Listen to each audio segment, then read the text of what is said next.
Rodada do Campeonato Brasileiro, jogando o Vasco para a 16ª colocação, tá? Então, olha só como era importante ter vencido o Grêmio ontem. E vamos trazer mais uma parte da entrevista do técnico Fernando Diniz, porque tem coisas interessantes. Ele espera o apoio da torcida, ele concorda com a manifestação da torcida, achando que foi bem natural, e também fala de reforços e outros temas que são interessantes. Vê aí. Eu acho que se a gente produzir como produziu hoje, a gente tem chance de reverter. A gente produziu hoje para fazer 4 gols. A gente fez 3 gols contra o Melgar, fez 3 gols contra o Fortaleza, fez 3 gols contra o São Paulo. É um resultado muito difícil. Mas, de fato, eu acredito que é possível. É muito difícil reverter. A gente vai fazer o máximo para a gente conseguir. E eu já convoco o torcedor para vir e nos apoiar. Porque é uma coisa muito difícil, com o apoio da torcida vai ser uma força a mais para a gente. Em relação ao protesto da torcida, é uma coisa que eu encarei com uma certa naturalidade. É uma coisa que quem está no ambiente aqui do futebol brasileiro, essas coisas acontecem. Eu acho que foi um protesto que eu acho que os jogadores assimilaram bem, ao mesmo tempo que os torcedores cobraram, eles mostraram que estão junto com a equipe. E eu acredito que a gente conseguindo criar uma simbiose cada vez maior do time com a torcida, o Vasco vai sair ganhando muito. Acabou sendo muito positivo, sim.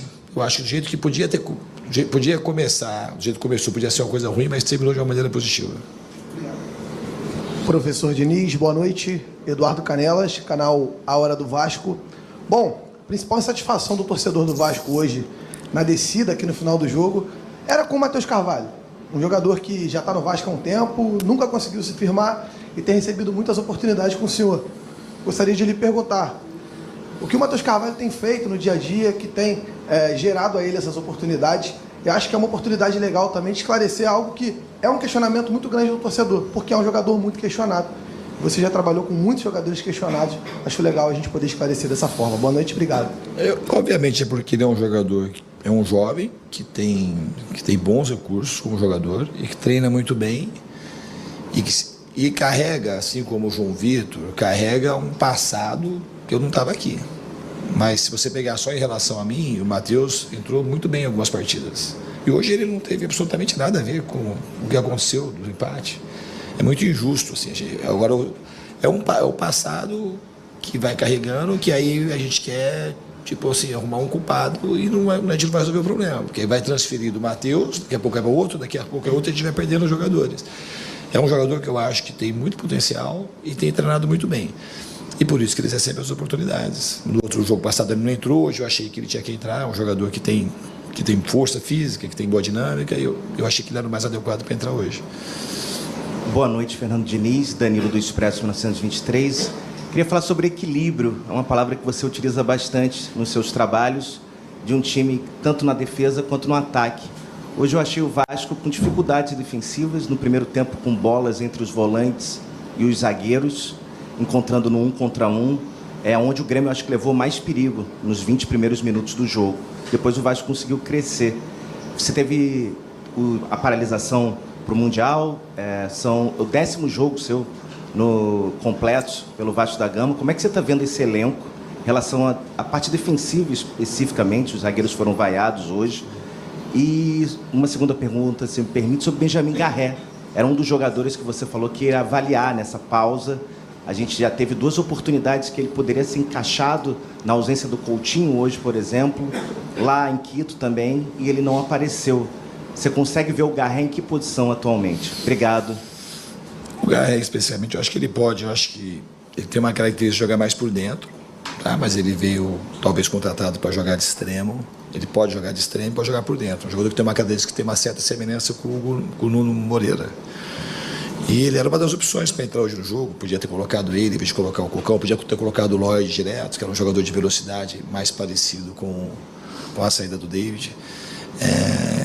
Então ele tem treinado, às vezes eu coloco ele no time titular para treinar junto. É uma questão na hora da decisão, achei o melhor de colocar o Matheus. Em relação ao sistema defensivo, a gente não teve problemas entre linhas hoje. As poucas oportunidades que o Grêmio teve foi a gente perder bola no meio do caminho e tomar transição, bola de contra-ataque. Foi onde eles tiveram uma ou outra oportunidade. E eu concordo que foi mais no começo do jogo. Mas não foi uma coisa específica dos zagueiros. A gente perde uma bola no meio do caminho, vai acabar sobrando no zagueiro mesmo. Acho que eles, ao contrário, acho que eles conseguiram dar conta de alguns lances que a gente estava mais exposto, eles conseguiram levar vantagem sobre os atacantes do Grêmio. Boa noite, Diniz, Sérgio do podcast Cruz Maltino. Desculpa, eu vou voltar ao tema Cocão, porque quando o David se machuca, você coloca o Matheus Carvalho.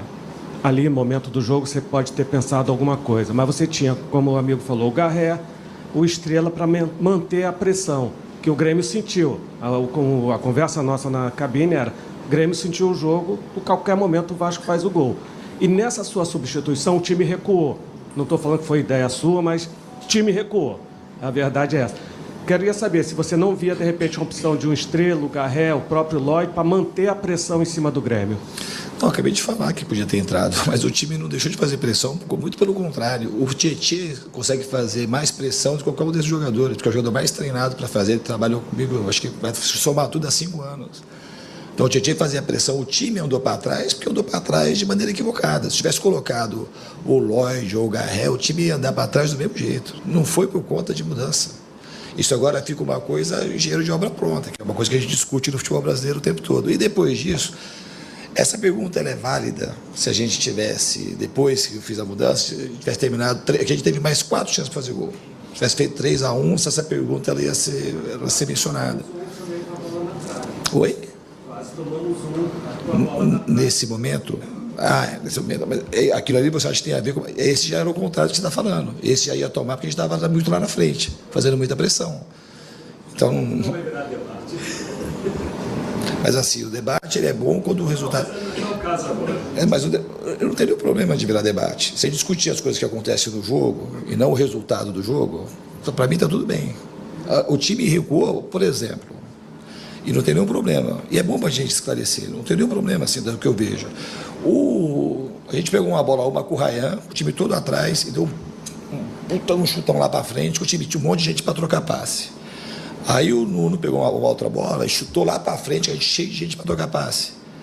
Falando de 2 caras técnicos que estavam ali. Então, isso que faz o time ficar lá atrás. Não foi nada do Matheus Carvalho entrar. Isso é só uma observação das mais fáceis possíveis. Porque se tivesse colocado o Lloyd, por exemplo, ia falar, mas o Lloyd é o jogador que é questionado pela torcida, se o resultado não vem. Então a gente fica discutindo aquilo que aconteceu, o resultado do jogo. O resultado do jogo não foi justo. E a gente errou, você pode falar assim, nós erramos de novo na bola parada, como alguém questionou. Isso, para mim, é um questionamento pertinente. A bola estava no nosso pé, que isso foi o que teve de mais errado, você não citou. Que a bola estava no nosso pé, a gente errou a primeira vez, depois errou uma segunda, cometemos uma falta, que era uma coisa que a gente falou que era para evitar bola parada, que o time do Grêmio tem 5 caras muito grandes, que era uma das maneiras que ele podia fazer gol na gente. Aí a bola circulou, a gente falhou, tiramos a primeira bola, depois falhamos no encaixe de área. Foi isso que aconteceu. Então, tecnicamente, se a gente olhar ter um olhar assim um pouquinho mais apurado e querer achar para resolver problema, a gente resolve.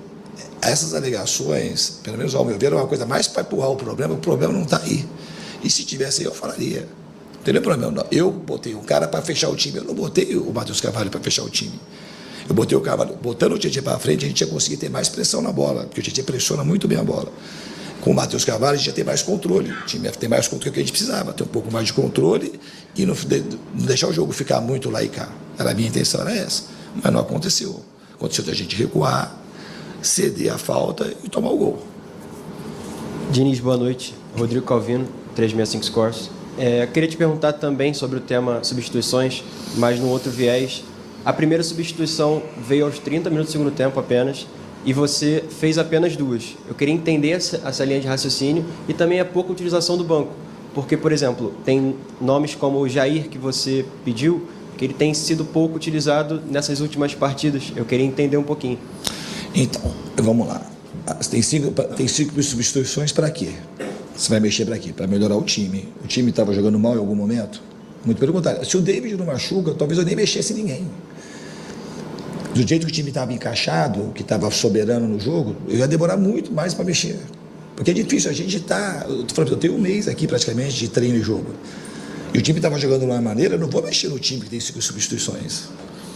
Se eu vou mexer no time, eu vou mexer para a gente já tá com o desfalque do Coutinho, já machucou o GB, o próprio Lodge teve um problema particular, teve para Portugal, acabou de voltar. Então, assim, não vou mexer no time, já tivemos que trocar outros jogadores eu não vou mexer para ficar fazendo substituição só porque tem as substituições. Não é nada obrigatório fazer substituição. Então, se o David não machuca, talvez eu nem fizesse substituição. Eu deixaria para fazer lá no finalzinho. É uma coisa quando todo mundo estiver na mesa, que não está todo mundo ainda na mesma página da parte tática. É muito pouco tempo. E mesmo daqui a um tempo, se eu achar que precisa mudar, que faça ficar mais forte para fazer o segundo gol e não tomar, eu vou mudar, senão eu não vou mudar. A minha apreciação do jogo é nesse sentido. Eu mudo quando eu acho que vai melhorar o time. Eu não mudo porque eu tenho a substituição para fazer. Em relação ao Jair, assim, eu posso usar ele a qualquer momento. Qualquer momento. O Jair está aí, o jogador já falei, eu gosto. Você gosta, você não põe. Porque no momento eu achei que tinha que entrar, no caso de hoje, entrar o Matheus, no outro jogo entrar o Paulinho. Mas é o jogador que está treinando, enquanto ele está aqui, porque eu confio no jogador e de fato eu gosto do Jair.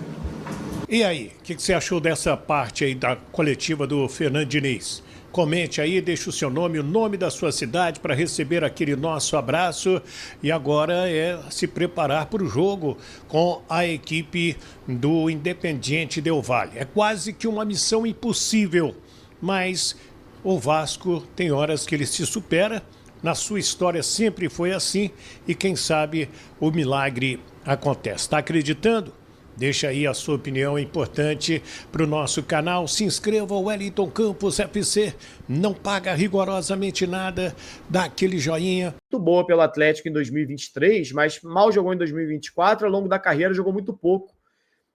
Nunca só tinha feito uma temporada com mais de 30 jogos. Foi exatamente essa do Atlético. Então é a mesma temporada. Então é basicamente um cara de quase 30 anos de idade que tem uma grande temporada na carreira. Seja por questões físicas, lesões, ou por realmente perder posição nos times em que jogou. E o Vasco escolheu ir atrás do Lemos. O que o Vasco tem como opção para o João Vitor seria o Lucas Oliveira, que está lá ainda, que inclusive foi uma contratação específica indicada por Felipe Pedrinho. Então, assim, era para ter a confiança da diretoria, que foi escolhido, porque trabalhou com eles na época do Tigres, e nem acho um zagueiro muito ruim, não. Não acho que tenha nível para ser titular do Vasco numa Série A, mas para esse momento, onde o João Vitor, depois de tudo que aconteceu com o João Vitor, e repito, nem acho que o João Vitor fez um jogo ruim, não. Mas é isso, é um cara que uma bola... Entendeu? É um cara que está muito próximo do erro, está muito próximo de ser o vilão. E estava muito claro, assim, para mim, que ia acontecer ali, assim, não sei se estava muito claro para mim, mas... Antes da bola rolar, pelo menos, o jogo não foi dessa maneira, mas antes da bola rolar, eu falei, cara, que risco é você botar o João Vitor, que já inicia o jogo vaiado, criticado, depois até foi passando, que eu acho que foi jogando melhor, a torcida meio que esqueceu um pouco isso. Mas, sabe, e é um jogador, cara, que o Vasco escolheu manter. Pode falar, foi contratado pela 777, ainda na época do Alexandre Matos, mas o Vasco teve proposta do Cruzeiro e não liberou o João Vitor. Então, assim, são algumas situações, são escolhas, que depois você vai ter que conviver com elas. E aí você chega num momento do campeonato onde você... se ficar o bicho pega, se correr o bicho come, você não tem muito para onde correr. Ele ou é o Lemos, que também não tem jogado bem, constantemente com lesão, o Lucas Oliveira, que também não agradou. Escolhas, decisões que a diretoria resolveu tomar quando foi montar o elenco, infelizmente. O Igor falou aqui, reforço para a zaga é urgente. Sem meio em campo e com opções no banco, preferiu morrer com 3 substituições no bolso que mudar a equipe. Pois é. Honestamente, não tenho entendido o Diniz nessa, até para dar um gás no time. Sinceramente, não é possível que ninguém no Vasco está jogando bem, pô. Ninguém treina bem no Vasco, então o problema deve estar no treino. Ou então, aquele papo... Isso, inclusive, essas decisões do Diniz, de constantemente ou só mudar lá no finalzinho, com 2, 3 minutos para bater as 5, ou, sabe, de não ter convicção nas alterações para chegar ali com 5, 10, 15 minutos e trocar o time, é uma confirmação de que o elenco é muito limitado.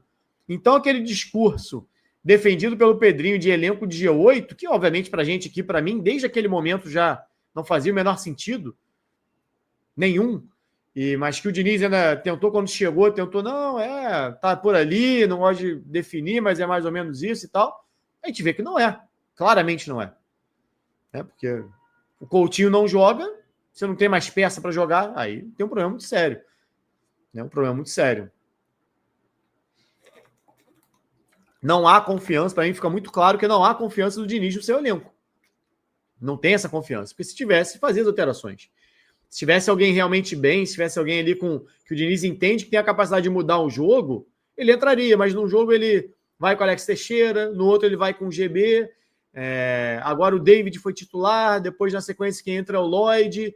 Então, assim, não tem uma convicção muito clara sobre quem é o cara que pode entrar e resolver. Parece ser muito mais, cara, eu vou ter que tirar aquele lá, eu tenho que botar alguém na vaga dele. E entra alguém que possa vir a ser útil, mas constantemente não é. Como o Lloyd hoje também entrou e não fez nada, né?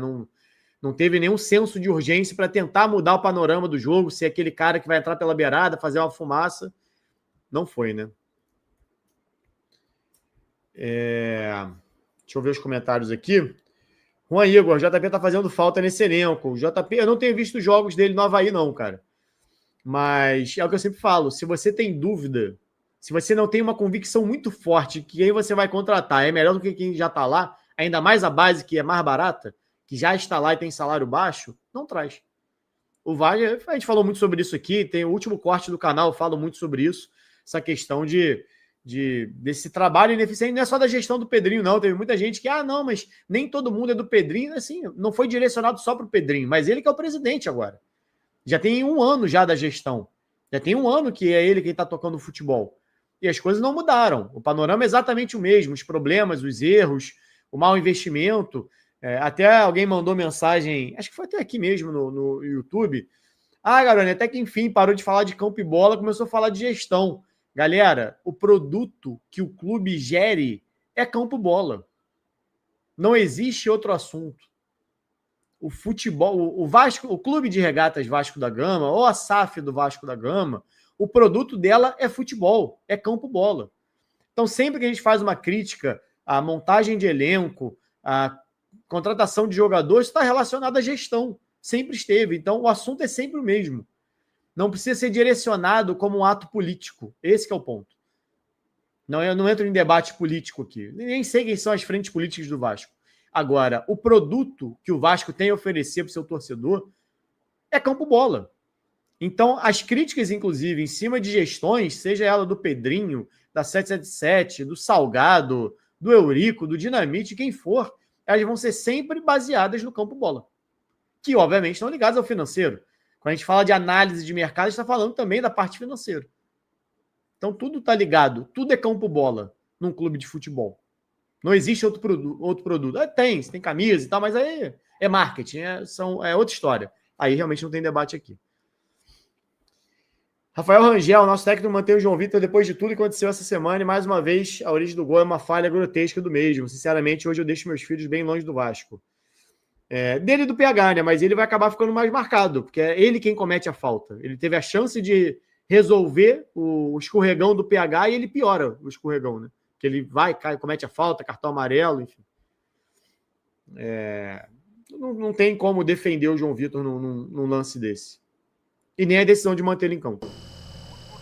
Salve, torcedor do Vasco, seja bem-vindo ao Vasco Full, todos os dias conteúdo exclusivo do Vasco pra vocês. Antes de mais nada, deixa seu like, se inscreve no canal, ativa o sininho das notificações, assim você não perde nenhuma notícia do Vasco da Gama. O Vasco da Gama que tá vivendo um momento delicado aí dentro e fora de campo, está na 16ª colocação após o empate contra o Grêmio dentro de casa. No mercado da bola, o Nacional do Uruguai, que havia uma especulação que queria o Puma Rodrigues, negou a proposta, que não há conversas sobre o time uruguaio e o jogador. Deixa sua opinião, seu comentário, Deus abençoe cada um de vocês, tamo junto, forte abraço e vamos Vasco!